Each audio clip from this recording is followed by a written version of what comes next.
Salut, je viens vous parler du challenge italien qui commence le 1er avril. Il faut d'abord un café, naturellement, un café italien, bien sûr. Et après, je vous en parle.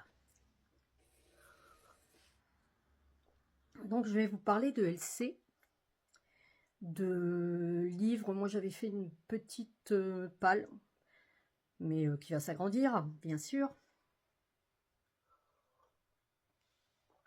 Et puis, parce que j'ai pas encore fait beaucoup d'achats, donc je pense en faire. Mais j'ai encore une palle derrière qui m'attend.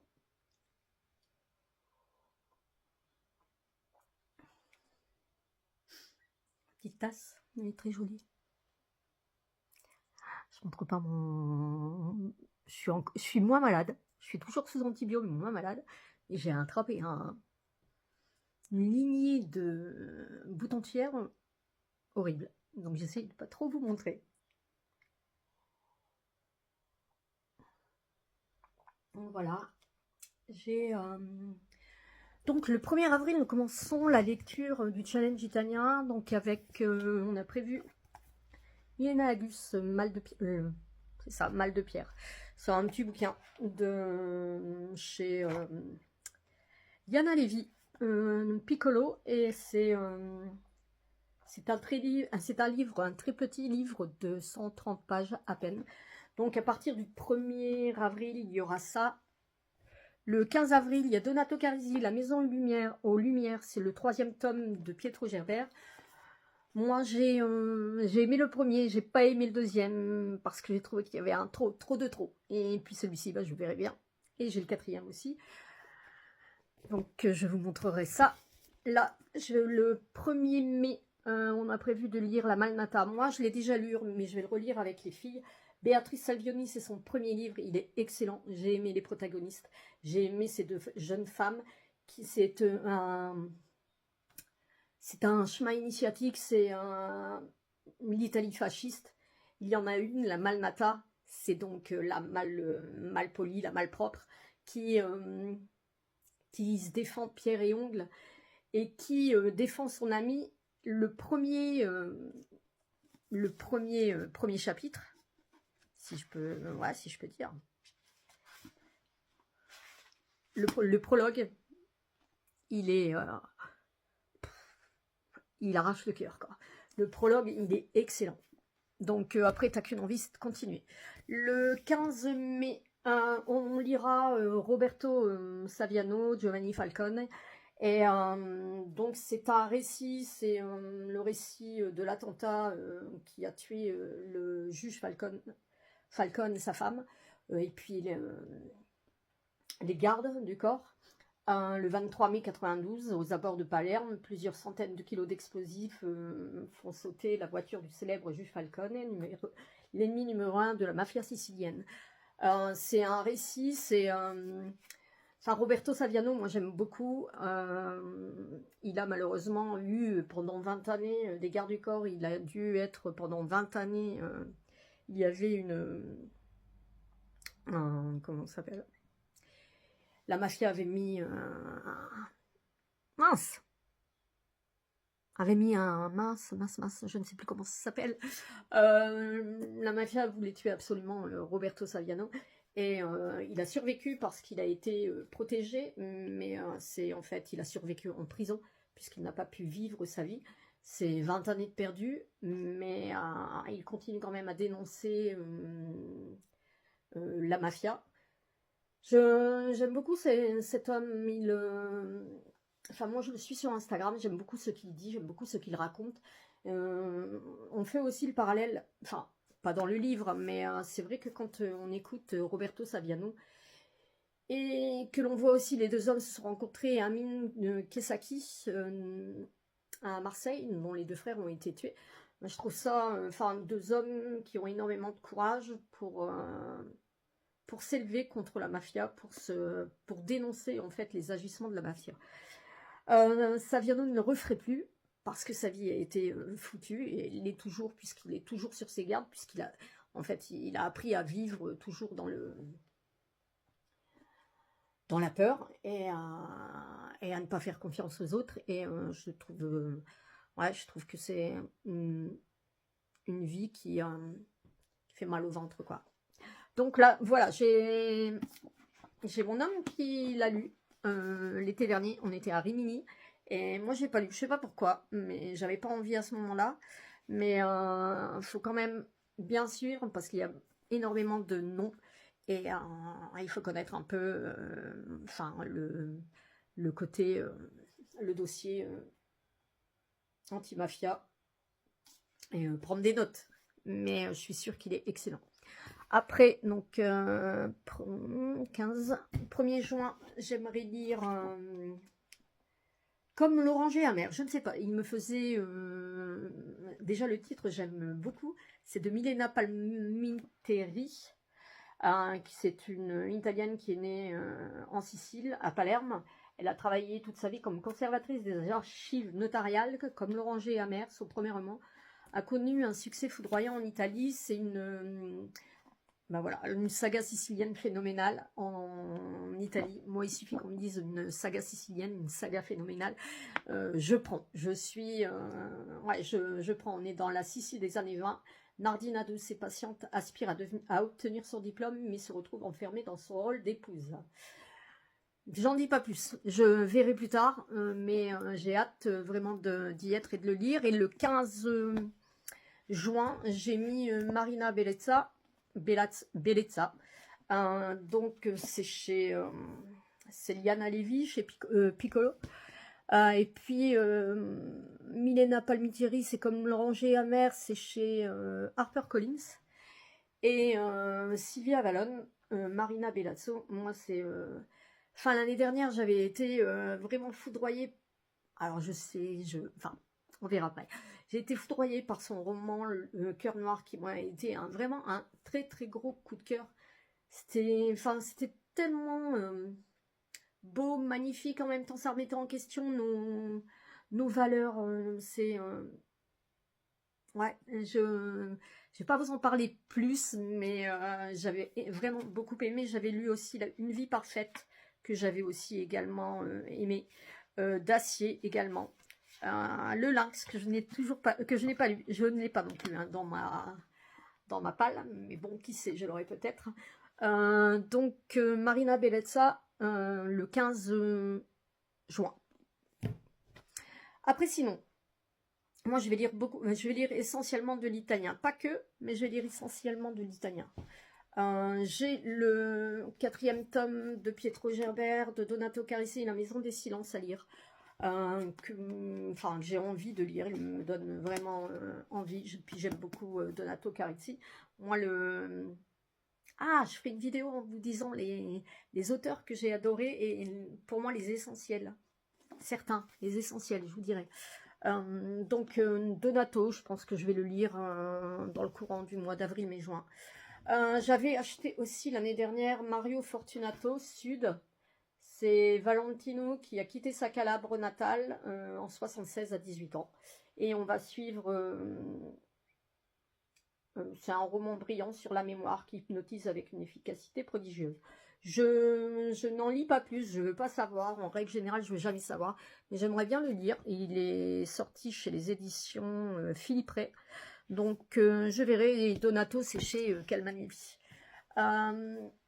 Matteo Poru, c'est chez Buchet-Chastel. Je l'avais acheté. Pareil, en même temps que Mario Fortunato. Je l'avais acheté l'année dernière. C'est La douleur fait naître l'hiver. C'est chez Buchet-Chastel. C'est un petit livre qui fait 170 pages.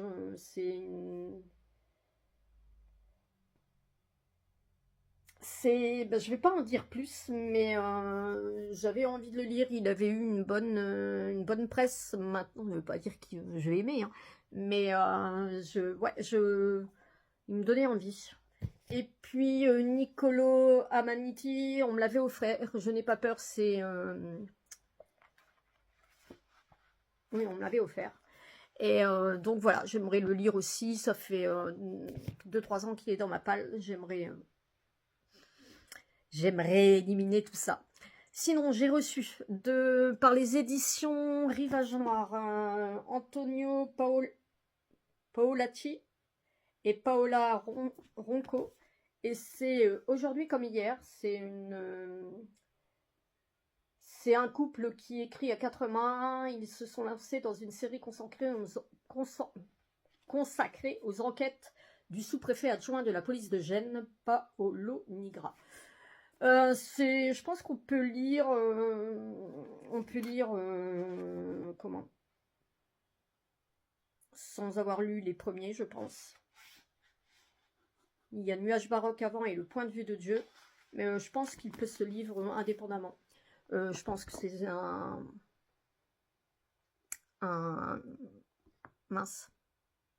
un préfet récurrent. Donc voilà. Hier, je suis allée dans une... Je vais même pas vous dire quelle est l'enseigne. Je suis allée dans une grosse enseigne sur Nancy. Mais... Enfin, pas pour acheter des livres initialement. Et puis, c'était pour acheter d'autres choses. Mais j'étais faire un tour, moi, au livre, puisque mon mari était plutôt côté téléphone. Et j'ai cherché leur rayon italien, mais en fait, ils n'ont rien. J'ai quand même pris Uva Spina. Je sais que l'eau au chocolat, donc, qui est sur Instagram, ne l'a pas aimé. Elle n'est pas allée au bout, parce qu'elle a trouvé que c'était un peu trop cru. Et je me suis dit, ouais, bon, pourquoi pas, je vais quand même essayer. Maintenant, ça le fera peut-être avec moi, j'en sais rien. Je ne connais pas l'autrice, donc ouais, j'y vais. Donc ouais, je disais, leur rayon italien, il est nul, mais nul. Il y a quoi 5 auteurs, il y a Baricco, il y a Luca Di Fulvio, naturellement. Et puis, il n'y a même pas... je voulais acheter d'autres livres de Milena Agus, mais j'ai rien trouvé, il n'y avait rien. Donc j'ai pris Uva Spina, c'est tout. Mais ça m'a saoulé de ne pas trouver d'auteurs italiens, ça m'a saoulé. Il y a d'auteurs asiatiques, il y en a plein, etc. Mais des auteurs italiens, pas du tout. Bon, bref, c'est pas grave. On va avancer quand même. Sinon, j'ai reçu des éditions Gallmeister, Léo Giorda, L'Âge d'Or, j'avais lu L'Ange Gardien, qui est là derrière moi. Ouais, qui est là. Là, ici. Hop, juste là. Le bouquin jaune. Donc, c'est l'histoire de Woodstock, donc, qui est un instituteur et qui, à ses heures perdues, il est enquêteur à sa façon. C'est un personnage... moi j'ai aimé, il m'a fait rire, c'est un personnage atypique à lire. Ouais, je passais un bon moment, en plus ça se lit vachement vite. Et il y a 260 pages, et pour la team Gallmeister qui va au Salon du Livre à Lyon, je sais qu'il y sera, et parce que j'avais été invitée par... les personnes qui s'occupent du challenge Gallmeister, il sera dans une librairie et il va donner, pas une conférence, mais il va répondre aux questions de ses lecteurs. Donc je trouve ça super, mais je ne peux pas aller à Lyon, ce n'est pas possible, mon homme n'est pas là et personne ne peut m'emmener. J'ai besoin de mon homme pour me déplacer. Sinon, j'ai reçu aussi des éditions Gallmeister, Pier Giorgio Pulitti, La mariée silencieuse. Donc c'est... j'enlève les bandeaux, j'ai horreur. C'est un gâchis de papier pour moi. Ce serait mieux sans bandeau. C'est Mara et Rice. Enfin, ouais, l'histoire de Eva et Mara. J'avais adoré L'illusion du mal. Pareil, hein, c'est là-bas. Vous n'allez pas le voir, c'est tout derrière. J'avais adoré, moi, L'île des âmes, L'illusion du mal, La 7e lune et Stella. J'avais beaucoup aimé. Donc là, c'est le 1, 2, 3, 4, le 5e. J'avais aussi aimé Le chant des innocents avec Vito Strega, et qu'on retrouve aussi dans les enquêtes de Mara et Eva. Et j'ai aimé aussi, mais pas pour les mêmes raisons, les enquêtes de la librairie des chats noirs, mais c'est plutôt... Les enquêtes de la librairie des chats noirs, c'est plutôt Agatha Christie. Voilà, c'est plutôt dans ce style-là. Après, comment ça s'appelle, Christine. Le personnage est atypique, j'aime beaucoup, il m'a fait, ouais, j'aime beaucoup. Et par contre, l'illusion du mal et l'âme du mal, c'était là aussi, hein. J'ai trouvé ça exceptionnel et tellement bien écrit. Donc, on découle des victimes inconnues, mortes en silence, sans que personne n'ait ouvert de dossier pour elles. Quel sens peuvent avoir mes 20 affaires résolues devant cet océan d'injustice? Il y a une vague de féminicides qui secoue Milan. Après 8 mois d'enquête infructueuse, il n'a plus qu'un seul espoir, Vito Strega. Si Eva et Mara, ainsi que les autres membres de l'équipe de Vito, traversent une mauvaise passe, il faut voir le précédent. Donc j'en lis pas plus, moi je sais, mais donc à lire. Ouais, je le lirai avant même peut-être avant fin avril. Donc voilà, sinon je vais vous prendre, mais de l'autre côté, je vais vous montrer ce que j'ai encore. Et ce que, peut-être que certains je les lirai. Moi j'avais beaucoup aimé aussi chez Rivage Noir les enquêtes du commissaire Ricciardi, je ne sais plus comment on prononce les deux C en italien. Bon bref, je vais vous montrer ça. Je reviens de suite. On va se mettre de l'autre côté. Donc, je vais retourner la caméra. Alors, il me reste à lire L'essence du mal de Luca d'Andrea. J'avais lu le premier, je sais pas pourquoi j'ai pas lu le deuxième. Dante, la divine comédie, c'est la bricasse qui me fait mal au ventre quand je la vois. L'année de la victoire de Mario Rigoni Stern de chez Gellmeister. Sinon, Francesca Melandri, Evador, le jardin des Finzi Contini que j'ai pas réussi à lire l'année dernière. J'avais attaqué et que j'ai abandonné. Je suis allée sur autre chose. Valerio Varesi pour la pension de la Via Safi. Moi j'aime bien. C'est son commissaire récurrent. C'est on est le long du Pô, qui est le fleuve, et c'est aussi lent. Pourtant, il y a certains auteurs où c'est assez violent, c'est assez... ça va vite, c'est pas forcément dans la violence, mais ça va vite dans l'histoire, dans l'enquête, on enchaîne, etc. Alors que Valerio Varesi, il prend son temps, il installe, etc. J'ai aussi Petit crime italien, c'est que l'on m'avait offert, et ce sont des nouvelles. J'ai bien sûr Goliarda Sapienza que j'ai acheté l'année dernière, L'art de la joie. J'arrive pas à m'y mettre, mais je vais essayer de m'y mettre. Certaines l'ont, donc peut-être que j'avancerai.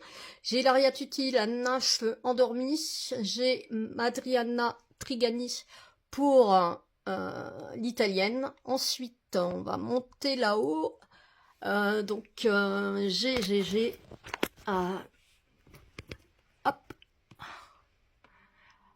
Donc, c'est là. J'ai... les packs du commissaire Ricciardi et j'ai l'automne du commissaire. Moi j'avais lu, c'est de Maurizio De Giovanni, et moi j'avais lu L'enfer du commissaire. Après j'ai aussi Fabio Genovesi, La véritable histoire du Kraken. Sandro Veronesi, Le colibri, que je n'ai pas lu l'année dernière et que je voulais lire. J'ai Antonio Scurapi, mais celui-ci je pense que c'est le 4e. Donc il faut que je me procure les 3 autres. Sinon, j'ai aussi Raffaella Romagnolo, Bella Ciao. Donc, hop, je reviens vers vous. J'essaye de cacher mon truc. Je reviens vers vous et je suis à contre-jour en plus. Donc voilà, le challenge italien commence du 1er avril au 30 juin. Après, vous pouvez lire de l'italien quand vous voulez. Moi, je continue dans l'année. Mais c'est là où on se retrouve avec les filles, où on a un peu moins de livres pour certaines qui reçoivent DSP, moi aussi. Et moi, c'est... on n'est pas 100, on n'est pas 50, mais on a envie de partager certaines lectures qui font... ces lectures qui nous emmènent en voyage en Italie. Alors, pour certains, des romans bien noirs, mais pour d'autres, des romans qui font du bien. Et j'ai vraiment envie de, de donner l'envie aux autres de découvrir l'Italie. Moi, j'aime beaucoup, même si je n'y suis pas allée énormément. Je suis allée en Italie du Nord, les Dolomites. Je suis allée à Rimini. Après, l'année dernière, on a fait Rimini, on a fait plusieurs petits villages, on a pas mal visité. Et cette année, normalement, on devrait pareil passer sur Milan. J'aimerais bien aller voir une Instagrammeuse avec qui l'on discute et qui est aussi dans le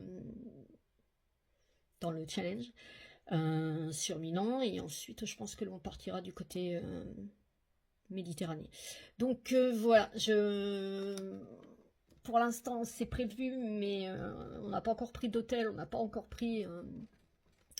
on y va en voiture, hein, bien sûr, avec le fauteuil, c'est moins chiant que de prendre l'avion. Et puis on passe par la Suisse, donc voilà. Et moi, j'ai vraiment envie de faire découvrir et de découvrir d'autres auteurs italiens. Donc si vous en connaissez, dites-moi, faites-le moi savoir. Écrivez, si ça vous dit de participer, ben, participez. On est un groupe sympa normalement, hein. Il n'y a plus moi qui suis chiante, qui râle, mais tout le monde est sympa, c'est nous. J'ai envie d'aller peut-être un peu plus loin à chaque fin de LC. Se prévoir, quand tout le monde aura fini le livre, se prévoir une visio, pouvoir en parler, une visio qui restera en privé, hein, hors de question de le mettre sur Instagram en public, ou même ici sur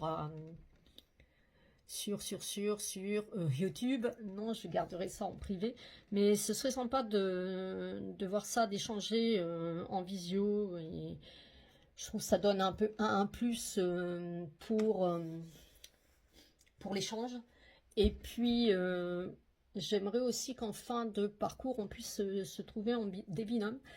Je sais que certaines ont déjà des affinités. Alors on a un homme, je tiens à le signaler quand même, on a un homme dans le seul et l'unique.